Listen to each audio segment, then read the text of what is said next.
For more on that, we have with us Professor Kim Hyun-wook from the Korea National Diplomatic Academy. Professor Kim, it's good to have you back on the show. Pleasure to be here. So it's been a long time coming. The suit was filed in the Seoul Central District Court in 2005 and it's made its way all the way up to the Supreme Court in 2013, where it was deliberated for some 5 years, so 13 years in all. But now a ruling has been made. How significant is this ruling, and why has it taken so long to get here? Well, I think the significance lies in the fact that the Korean government and the judiciary now finally begin to look at the human right, individuals' rights, very significant.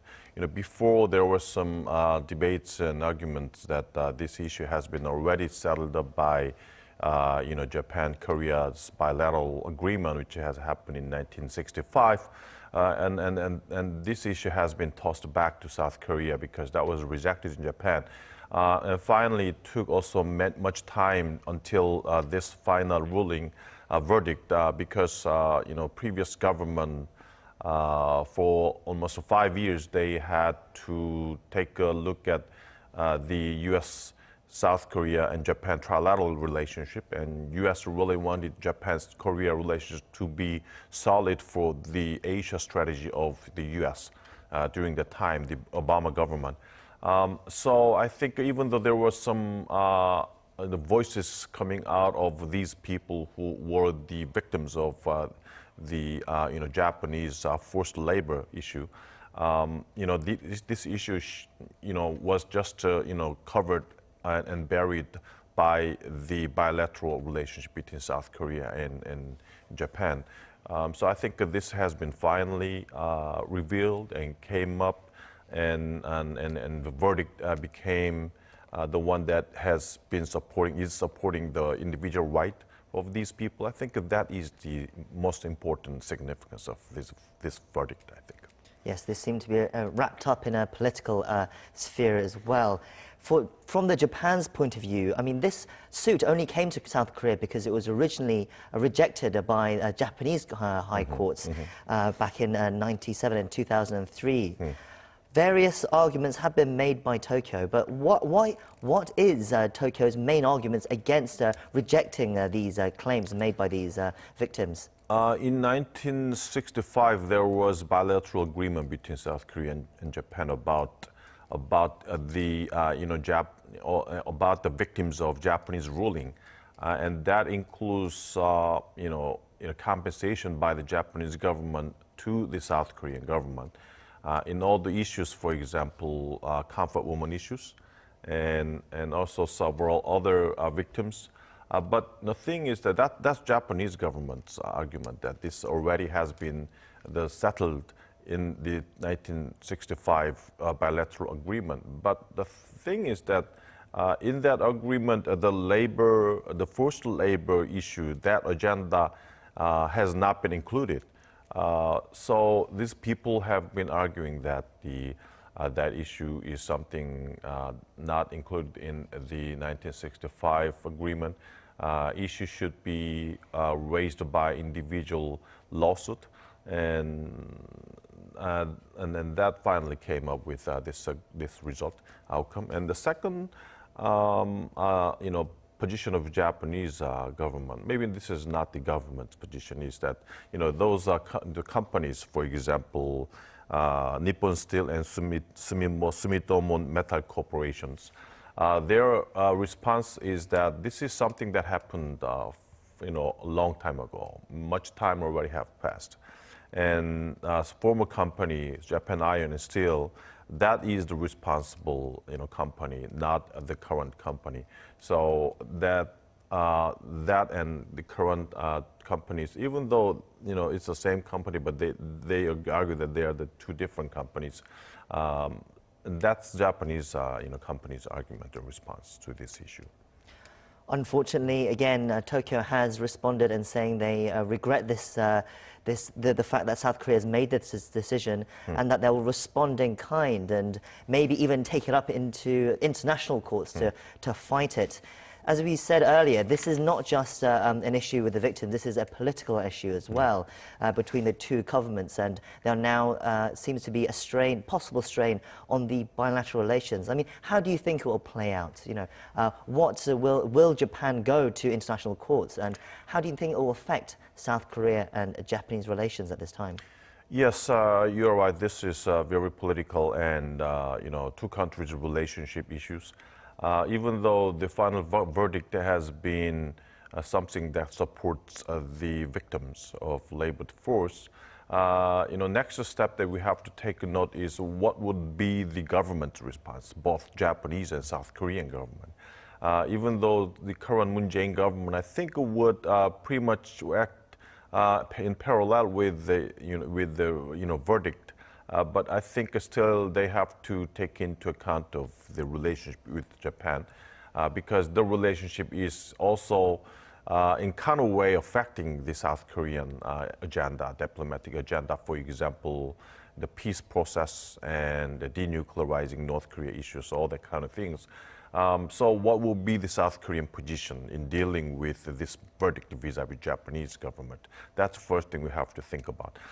Maybe that effort would be accompanied with diplomatic procedures and measures that South Korean and Japanese government can take in the future. But the thing is that what happens if those diplomatic solution efforts is not succeeding in the future? I mean, if that happens in Japan, I think would try to do some other measures, for example, mobilizing the arbitration committee.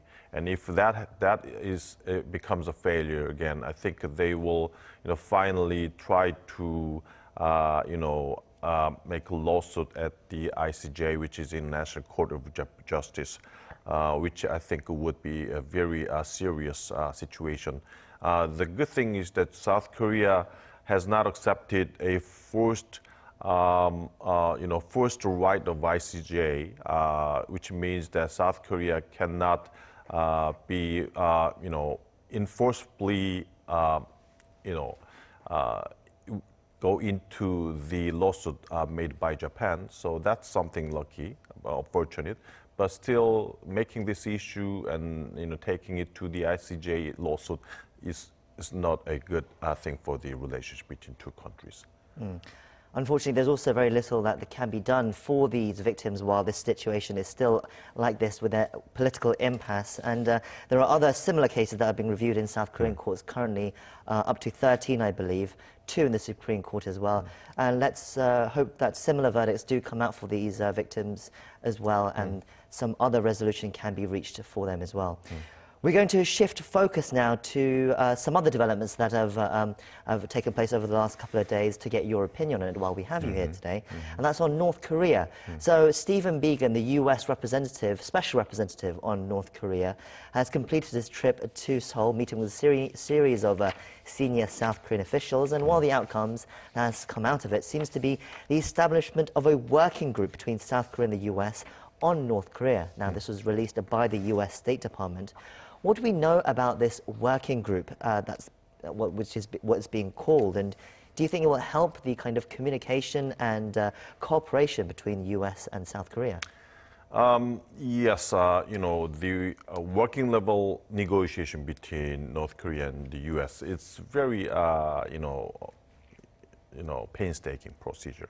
When those two countries go into detail, I think there will be a lot of disagreement they have to adjust and proceed into the future.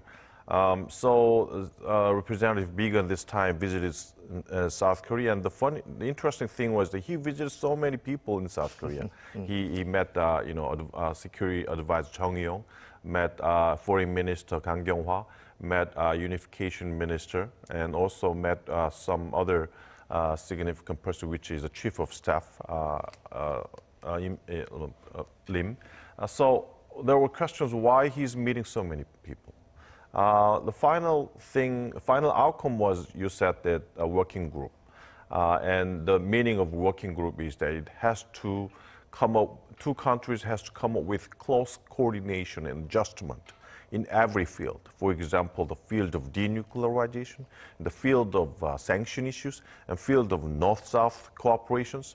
So I think the Bigon has to talk to all the people that are related to all these issues. And he met not only one person, but met all the ministers and the head of organizations which are dealing with all these issues that the working group is going to deal with in the future.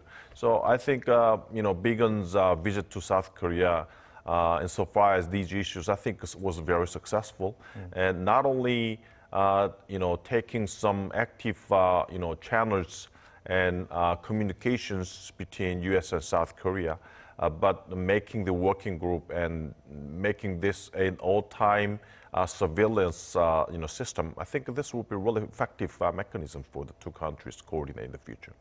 Of course, before Bigon came, there seemed to be a little bit of a strain on the South Korea-US relationship on how they were dealing with North Korea. South Korea wanted more interaction and cooperation, while the US, Washington, seemed to want to put more pressure and more sanctions on North Korea, and there seemed to be some sort of strain.